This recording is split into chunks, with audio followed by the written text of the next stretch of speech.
Nanindigan ang aktres na si Mylene Dizon na hindi niya pamamanahan ng solid properties ang kanyang dalawang anak na sina Tomas at Lucas. Sa kanyang panayam sa broadcaster na si Bernadette Sembreno ay inamin niyang isa siyang disciplinarian pagdating sa mga anak. Kailangan because I'm a single mom and I have to do both jobs, and I'm a mother of boys, pagbabahagi ni Mylene. Aniya, gusto niyang turuan ang mga anak na maging responsable at disenteng mga lalaki. Dagdag pa niya, so I don't want my children to end up that way kaya ako disciplinarian kasi I want them to be maayos bago ko sila pakawalan. Chika pa ni Mylene, gusto niya na kapag nawala siya ay manatili ang lahat ng itinuro niya sa mga anak. Hindi rin siya magpapamana ng mga ari-arian sa mga anak dahil nais niyang magkaroon ang dalawa sa sarili nilang sikap. Ngunit giit ni Mylene, ang edukasyon ang tanging mapapamana niya sa mga anak. That's the only thing I can give. Sige. I give them 5 million.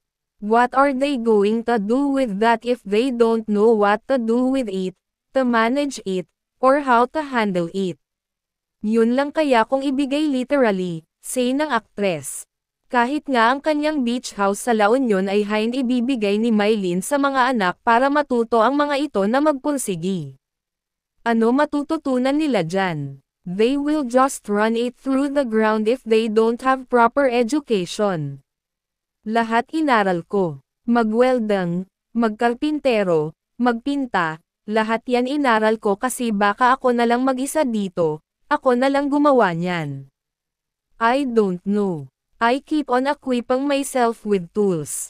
I keep putting things in my toolbox and that I'm not going to pass that toolbox to my kids. I'm just going to guide them and let them learn on their own so they can fill their own toolboxes, sabi pa ni Mylene. Sa usapin ng pagiging kontento sa buhay ay aminado ang aktres na okay na siya kung ano man ang meron siya ngayon. I don't want anything else. I'm able to provide. I'm able to give my children education my money can buy. Ano pa ang hihingin mo? Kahit ilang Chanel pa yan, no. Dun ako sa education nila, ani Mylene.